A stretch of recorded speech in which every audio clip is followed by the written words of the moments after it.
Welcome back to Tips and Tricks on Malice TV. My name is Andrew. Before we get started, I want to take a moment to honor all the members of our armed forces that put their lives on the line for our country. You're the reason we have a safe country to live in, and we cannot thank you enough for all that you've done for us. Finding a job after you've been serving our country can feel like a daunting task, but it doesn't need to be. Here at Malice HR, we help find employment for lots of active and inactive members of the armed forces, and I'm here to tell you that a well put together resume is the first step in making sure you have a great first impression when applying for a job. In this video, I'll be sharing some tips and tricks for crafting a quality resume after you've left the armed forces and make sure you land a great post-military career. But before we get moving, make sure that you like this video and subscribe to the channel so you don't miss out on any of the great stuff that we have coming up right here on Malice TV. Tip number 1, review the job description. Before you start to craft your resume, it's important to review the job description and identify any keywords to use while crafting your resume. Adding those keywords will help your resume stand out to the hiring manager and in the applicant tracking stage of the hiring process. Tip number 2, pick a formatting that highlights your experience best. There are 3 main resume formats: chronological, combination, and functional. Chronological resumes list your employment history from current to your first job with accomplishments and responsibilities under each position.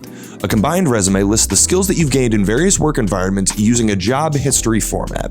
Your specific skills you've learned being in the armed forces become the body of your resume, and a concise employment history follows. Lastly, functional resumes highlight your skills while your gaps in employment history are de-emphasized. Accomplishments and responsibilities will be included in the resume, but they'll be set aside in a separate section.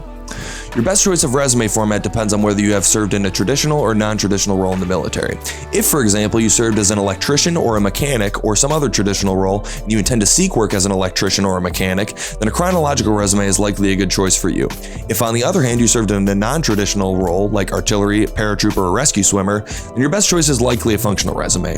Here at Malice HR, we employ several veterans who would be pleased to help you if you have any additional questions or need any further assistance. Tip number 3, include updated contact information. Starting your resume with contact information will help a potential employer know your location and how to reach you quickly.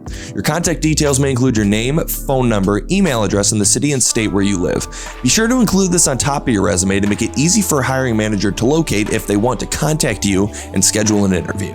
Tip number 4, include a professional summary under the header of your resume. Directly under your contact information, it's important to add a brief statement explaining your skills and experience in a short paragraph.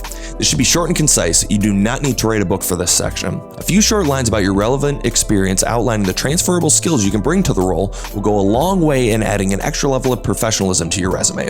Make sure to use commonly understood terms rather than language that is specific only to the military. For example, instead of saying NCO 2 tours, try supervisor for 8 years, responsible for training and managing 4 junior personnel. Tip number 5, outline your professional and relevant experience. In this section, you will outline the positions you've held in the military and describe how the roles you've held qualify you for your prospective job role.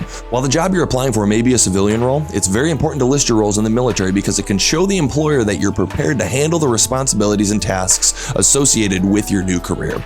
In this section, you should also include any hard and soft skills you've acquired in your previous military or non-military experience. Tip number 6, proofread your resume a couple of times. This step gets overlooked often, but it's super important. Make sure you proofread your resume. Read your resume over and over and over, and then give it to a friend or a family member to look over for you. Having an extra set of eyes on your work will help mitigate any sort of grammatical errors or inaccuracies in information included in your resume.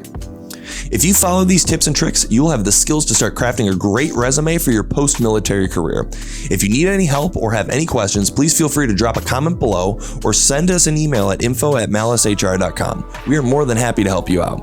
Don't forget to like this video and subscribe to the channel, as well as our pages on Facebook, Instagram, and LinkedIn. This has been Tips and Tricks on Malice TV. We will see you next time.